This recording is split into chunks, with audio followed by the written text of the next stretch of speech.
Hello again, everyone. Welcome back to Planescape Torment Enhanced Edition. Alright, let's go ahead and... oh, there's a Frightened Hive Dweller now. Let's go ahead and talk to Bane the Sender first, though. You see a heavy-set man with sharp features and a pained expression. Despite his huge frame, however, he has an effeminate look about him, and unlike the other residents you've seen, he looks to have bathed recently. As you approach, he looks up hopefully and calls out in a high voice. "Craddock, good sir." What? His hopeful expression dies as he studies your face. "1,000 apologies, good sir, if I have given offense." He gives a slight bow. "I am called Bane the Sender, third child of Bane the Sender. I am one of the many runners in the employ of the House of Senders." No apologies necessary, Bane. What do you want? "1,000 apologies for troubling you with such a trivial matter, but I seek Craddock, an overseer in the hive." Bane looks like he is in pain. "But alas, he eludes me." He looks at you hopefully again. "Could it be that you have heard of such a man?" "I'm sorry, I haven't." Bane gives a deep sigh. "I'm bound to deliver a message to him, and as yet, fortune has chosen not to favor me." "I could help you. If I come across a man, I could pass along your message." Bane's face lights up like a... Okay. Bane's face lights up like a lantern. "Oh, fortunate day for Bane and the House of Senders. Any assistance you could provide would be most welcome. If you could find this Craddock and pass along the message, I shall see to it you are paid for your troubles." Alright, what's the message? Bane recites the message almost like a mantra. "The shipment must be incursed by the 3rd day, or there will be a penalty." Bane frowns. "I am told that Craddock will know of the shipment to which this message pertains." "If I see Craddock, I will pass along the message. Is there anything else you can tell me about him before I go that might help me find him?" "He is said to be a giant of a man, stern of features, that he is an overseer of one of the hive marketplaces. Alas, I know little else other than that, good sir." "I see. Well, that's enough for me. That's enough to go on for now." Bane bows. "Thank you, sir. Should fortune favor you and you are able to bear the message to Craddock, be so kind as to return and tell me of it. I will see to it that your efforts are rewarded." "Very well. Farewell, Bane." My journal. "Hello?" You see a man in tattered clothing. As you approach him, he suddenly stops and begins to look around, frightened. "Greetings." "Greetings." It's what the awakened fallen empires say when you attack them, too. The man looks startled, then takes a step back. What you be wanting, Cutter?" His voice is shaky, and he seems taken aback by your scars. "I have nothing on me, so I don't, and my rags are not worth the trouble." "Calm yourself. I'm not here to rob you. I had some questions." He keeps a safe distance, and his eyes dart from side to side, as if expecting something to step out of the shadows. Questions, you said? And, what might those questions be?" Do you know someone named Farad?" "Name's not one I know. Cutter, who's he?" "He's a collector, I think." He thinks. "Well, then, he most likely has his kip in Ragpicker Square, then. You might want to look for him there. During the day, that is. Not a nice place at night." Where is this Ragpicker Square located?" "It's a few blocks from here. Go west from the mortuary as far as you can go, and you'll run right into it. Careful when you're around there, though, Cutter. The collectors don't always wait for a body to die before collecting on them, yay? I..." "Got it. Thanks. I had some other questions. What can you tell me about the city?" What do you want to know about Sigil, then?" "What is this place?" "The city. City of doors. The cage. Place where all doors lead to and from. Center of the plains, and gets most of the backwash from all places, too. Some say this is where everybody ends up at one point or another." I do want to point out that, as arrogant as these people are, they're sort of correct in that it is the center of the Outer Plains, at least, to a certain extent. They're in the center of the Outlands, and all other Outer Plains connect in... Well, the first level of all other Outer Plains connects into the Outlands. But, of course, the Outer Plains are connected to the Prime Material Plane by the Astral Plane, which is then connected to the Ethereal Plane, and then to the Inner Planes. So, to a certain extent, the Prime Material Plane is the center of the planes. But, hey, City of Doors... Aye, you see, Cutter, the city is... He frowns as if struggling with the words. "The city's got a batch of doors scattered through it You see the doors? He frowns again and then sighs. The doors? The musical band? Let me rattle my bone box with me a little more sense. You see, there's doors all over Sigil, but they don't always look like doors. They're more like portals, see? And they can be just about anything. A window frame, a picture frame, an archway, a barrel hoop, space between a table's legs or a statue's legs. You say all these things are doors? He frowns again. Doors, portals, can be anything that's closed on all sides. It's hard to tell where they are, unless you got the key to the door. That how you get here, Cutter? Through a door? What makes you say that? Well, you don't act like you're from around Sigil, see? Oh, great. They're gonna think I'm a clueless. Lovely. What are these keys you mentioned? Each door's got a key, which makes it open, see? Most times you won't even know a door's around unless you got the key. Then the door opens and you can step through and take your chances. Trick is, you know how I was saying that doors could be anything? Well, so could keys. They could be a tune you hum to yourself near the door, or a thought you be having about pastries, or a little jig you do, or maybe the key's an object like a piece of glass or a cobblestone or a broken tooth. Anything. Sounds pretty confusing. You get used to it, you do. Where do all these doors in the city go to? He shrugs. Doors could go anywhere, Cutter. Some don't even lead to the same place twice. He sighs. You see, such is the way in number of the doors that they lead almost anywhere in the plains. Anywhere. It's just that there's so damnable many of them, it's hard finding one that takes you right where you want to go. You said these doors... no. It probably goes back to the same thing. I see. I had some other questions. What can you tell me about Sigil? That's the same thing. I had some other questions. What can you tell me about these slums? He looks around you warily, and his brow furrows in confusion. What you want to be knowing about the hive, Cutter? What's around here of interest? It, depends. Depends on what you find interesting. I'm looking for a good time. Yeah! Well... He licks his lips. There's the Smoldering Corpse Bar and the Dusty Bar. You don't look like the Cutter to be drinking bub with the Dusties. Any of the other places around here is just dangerous, so be on your guard. Where are the places you mentioned? Well, the Smoldering Corpse is a few blocks spireward. Southward of the mortuary. Yeah, see, spireward works. I guess anti-spireward? I don't know. And the Dusty Bar is just a little to the south and west of the mortuary. I had some other questions. What can you tell me about the hive? Why is it called the hive? He looks puzzled. I don't know. He looks frightened that he doesn't know the answer. Mess of streets, mess of people, mayhap. What's around here? Interest. I'm looking for work. He thinks precious little honest work to be found around here, Cutter. You can hunt some brain vermin for some coppers, pass them off to the branch office of vermin for some jink to hear tell, but messing with the brain vermin's dangerous work, though. You can also gather some debtors around the hive, take them to the mortuary for some jink. Brain vermin? Oh, are you talking about cranium rats? I like cranium rats. Aye, nasty little critters. He bares his teeth like a rat. He looks pretty foolish. Alone, they're barely nothing at all. It's just when the brain vermin get together, they get all smart, and the more of them are around each other. They start getting as smart as a human. He shakes his head. Nobody in their right mind wants that to happen. Hazard to everyone's health it is. Just talk to Il Sensine and ask him not to send his cranium rats here.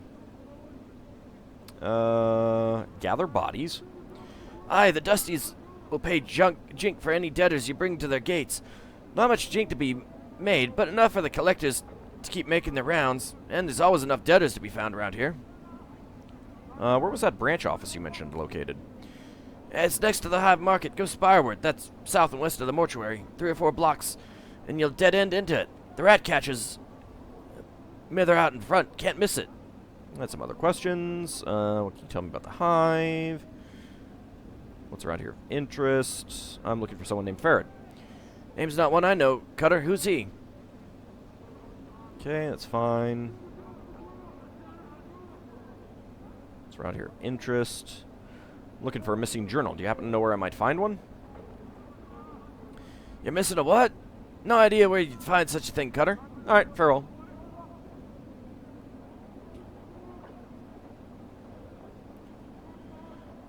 Alright, let's see. There's Quentin, Sevtai, Death of Names. The Obsidian Monument has names chiseled on it. Elderly Hive Dweller. Ingress, Angry Hive Dweller, Hive Thugs. This obsidian wall has thousands of names carved on it. Alright. Hello, Quentin?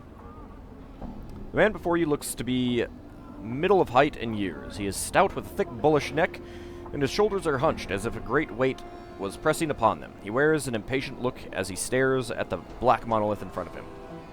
Howdy! The man throws you a glance. There's room, Cutter. No need to ask my leave to stand here. Actually, I want to know what this monolith was. It's a tombstone for the plains, he scoffs. Graveyards of names are scratched on that rock. Can only hope my name's the one that'll split the stone in twain. He points at the base of the monolith. Quentin, right there, hammered in just hard enough to send the damned thing crashing down. Tombstone for the plains? Aye, Quentin smiles ruefully.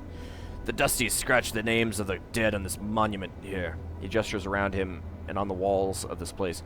Not enough space by my reckoning, but no matter. They do their best. You can barely read half the names. What are you doing here? Reading the new arrivals. Trying to find a new one every day. Try to remember if I knew them. Nothing more. The Dustmen record the names of all that have died on this monument?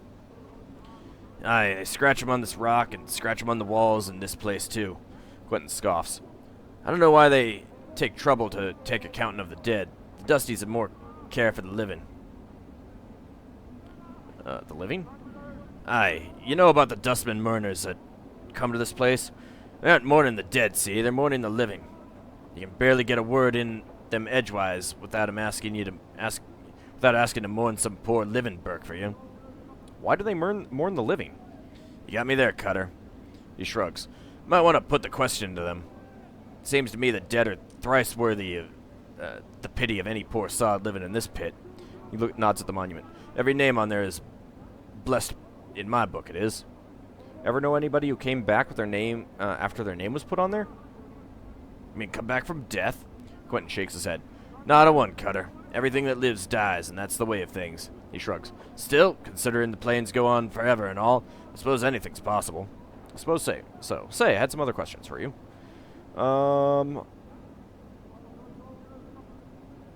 That's fine. I see, thanks. Sevtai? This woman's face looks broken, and she is covered in scars.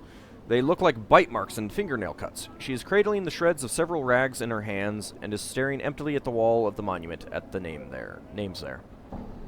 Hello! Psst, you get back! The woman's teeth are peeled back, displaying a row of black canines. What do you want of Sevtai? What's the matter? What's wrong? Those chaos men wrecked my cart, attacked me, and killed 3 of my sisters who tried to stop them. Not sisters anymore. Now they's nothing but names on this memorial wall. Chaos men? Chaos men, a faction, they says. What they are is an addled bunch that runs wild through the hive and does whatever they please. We never did no harm to them.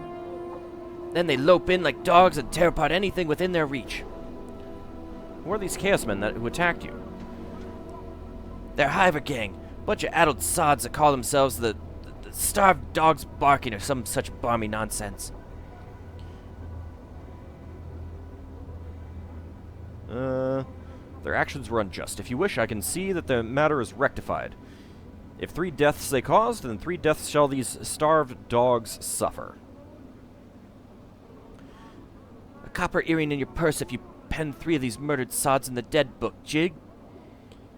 I'll see to it that they're put in the dead book. Can you tell me where they might be found?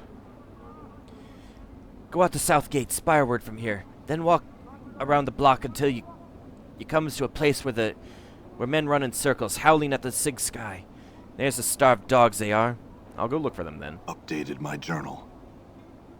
And you? Death of names.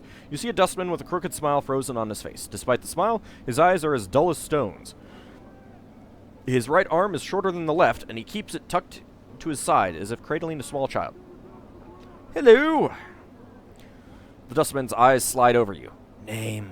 The way he speaks the word, it sounds like like the tolling of a bell. I don't know. No name, can't help you. The Dustman speaks in a curious sing-song voice. Need to give a name if you want to see where it's died. Updated my journal. Given a name when you are born, give it back when you need it, no more. Death of names, death of names. His eyes swim across the monolith, then the walls of the area. Buried many names here, death of names has. Tell me a name, I'll show its grave. Daonara. His eyes roll to the back of his head, then pop back with a wild gleam. His eyes run across the walls of the monument, scanning the names at inhuman speed. He then points at a section of the wall. Buried. Examine the spot he is pointing at. Chiseled into the black stone in tiny cramped writing is the name you requested. It is almost lost beneath the sea of names around it. I had another name. Adon? I don't know what this... I don't know if this is a reference to something or if I missed that I picked this up somewhere. He shakes his head. Not dead yet, that name is. Not buried here. Not time. Alright, another name. Doll. Not dead yet. Tell me another name. Alright. Okay, well.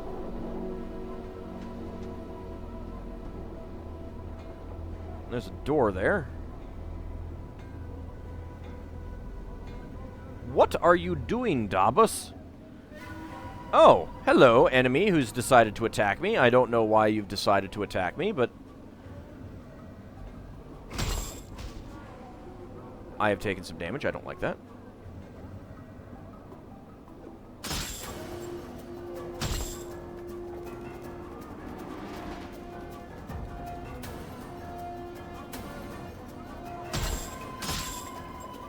Did you see that? Damn. Nice. Did you see that? Holy cow.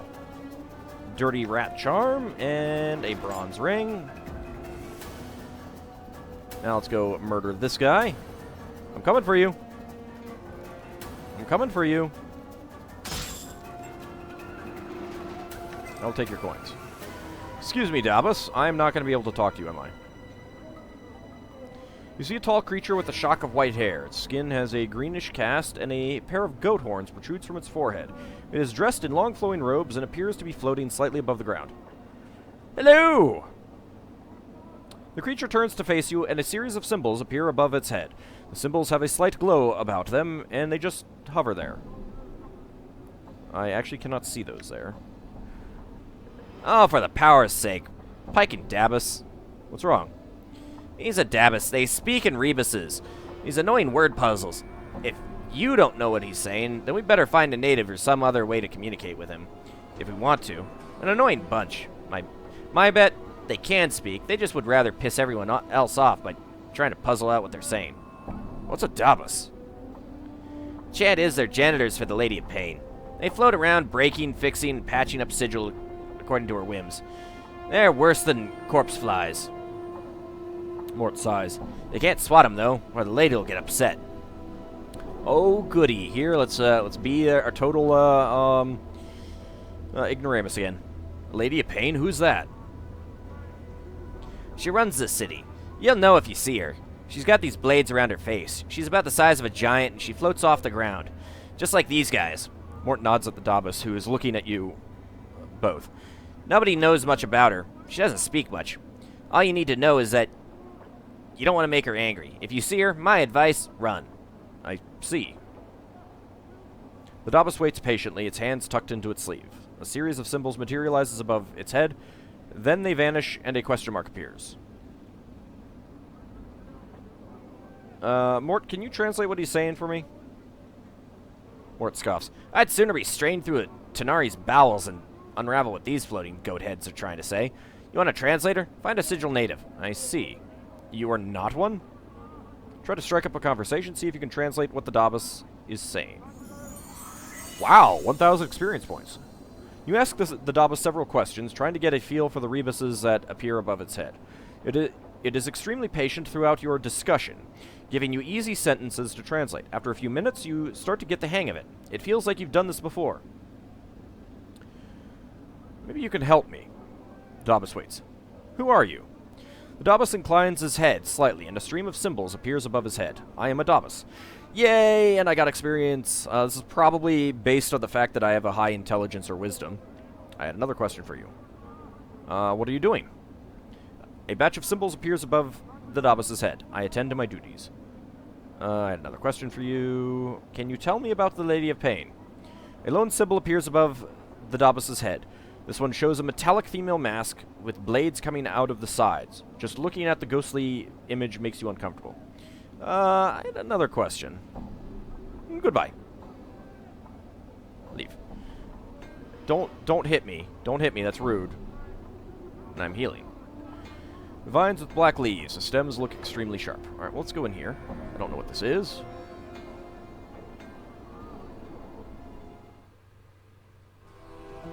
Small dwelling. Shalandra, hello. I think the spell goes something like this. Blast, I almost had it that time. Don't you know it's dangerous to interrupt spellcasters when they are evoking a spell? Luckily for you, I was only practicing. Well, what is it you want? My apologies for disturbing you. Well, you have a name. All right. Excuse me. Nope, nothing there. Nothing there. Boo. Well, I guess we'll just go ahead and leave. I'm gone.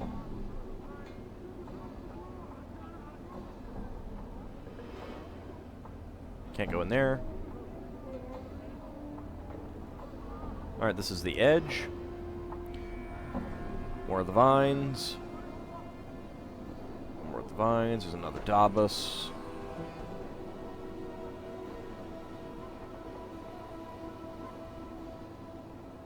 It's an angry hive. I guess we could talk to the angry hive dweller. Where'd you go? Where did you go? Do I not have the dithering on?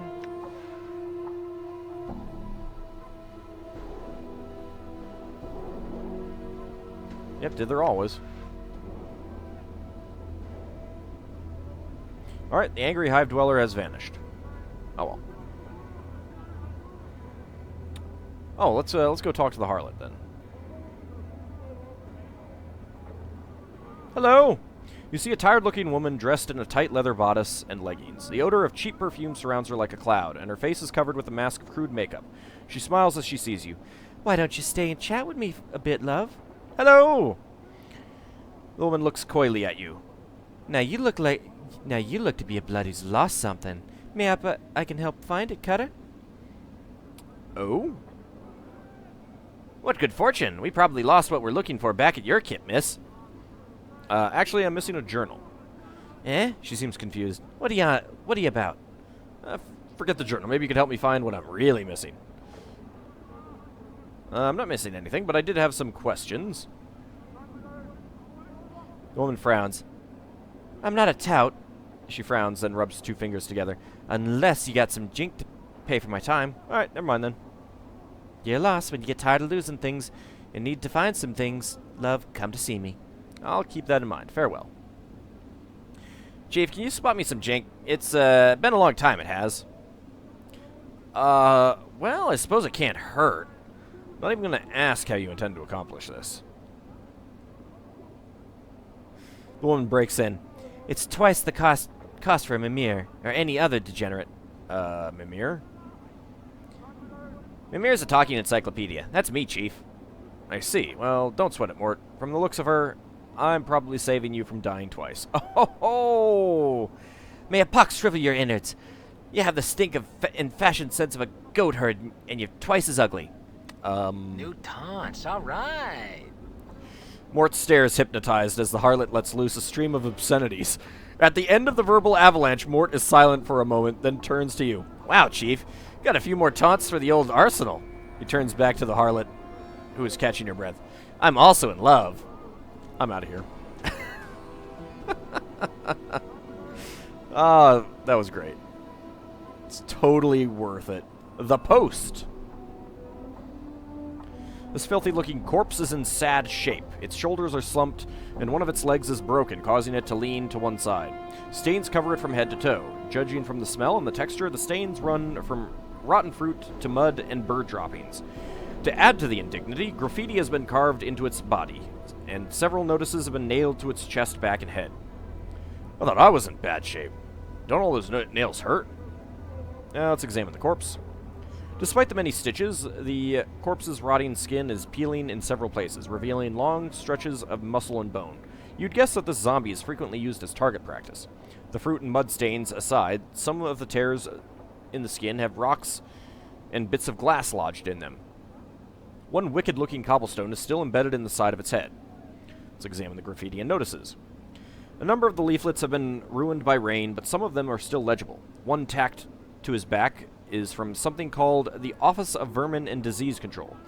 The one on his forehead looks like a bill of fare for a restaurant. One on his chest looks like an official notice, and another appears to be some sort of want ad. Let's look at the post for Office of Vermin and Disease Control. To those hive citizens wishing gainful employ with the most honorable and generous sigil government, inquire with it forthwith at Office of Vermin and Disease Control to help stem plague of brain rats. Bounties paid, copper given for each rat tail brought. Rats must be genuine and from rat only, no cat, dog, or fiend tail accepted. Office several streets south and west of Mortuary Gate in Lower Hive. Ask for official inspector in charge, the respected Phineas T. Lort. The 39th? Wow. Examine the other notices. Bill of fare.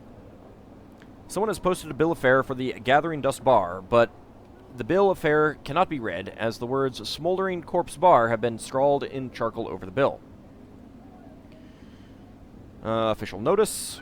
Public notice. By the order of the Judiciary Council and in accordance with the citizenry of Sigil, let it be known those defacing a registered servant of the Dustman, either by graffiti, malicious attack, or by posting notices, will constitute felonious assault, and the perpetrator will be answerable for the vandalism of said servant, by order of the Hall of Speakers.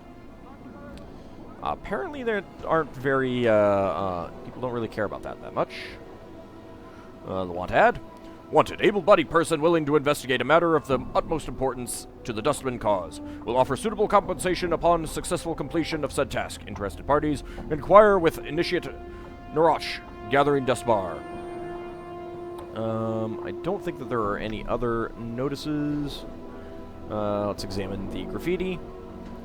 The graffiti runs from obscenities about the Dustman to slogans glorifying what appears to be local gangs. One piece of graffiti catches your eye. Someone has carved the name Farad on the corpse's left arm, then slashed an X across it. Examine the corpse. Pry out the cobblestone. Wow, 250 experience points. You grab hold of the cobblestone and pull it out of the corpse's head. Traces of brain matter and rotting flesh slowly drip from it. It looks like whatever was in its head turned to ooze long ago. Ew. Anything else? Nope. Well, I have picked up a cobblestone. This is a polished cobblestone that was lodged in the zombie skull. It still has traces of brain matter dripping from it. Oh, perfect! It still has brains on it. Alright, let's see. That is a Dirty Rat Charm, plus 10% stealth bonus, plus 5% pickpocket skill bonus, minus 1 to charisma. Usable only by thieves. This cranium rat tail charm is particularly filthy and smells faintly of vomit. The tail is stiff like a wire, and it can be bent into different shapes. It would almost make a great lockpick, except it is too thick.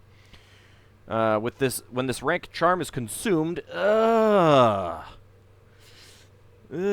user temporarily becomes much stealthier and shiftier, giving them a greater chance of success with hiding in shadows and picking pockets. I would think that the vomiting that would certainly occur afterwards would maybe avoid that? People viewing the charmed individual will detect something unsavory about him, however, reducing the first impressions accordingly. This unsavoriness will last only as long as the charm is in effect, however. You go ahead and hold on to that. Bronze ring. This crude bronze ring looks like it might have doubled as someone's nose ring in the past. Despite the dents and scratches, it might be worth a few coins to a local merchant. Well, let's hope so. Let's see. There is someone over here named Anna. Never have I seen something so ugly, I've not. Apparently I can look at this. A huge monument. There is no name or plaque identifying what it is honoring. We can go in there. Well, let's talk to her in the next episode. Is this where I came out of? I think that's where I came out of. Yeah, so we'll talk to her in the next episode. See you then, everyone.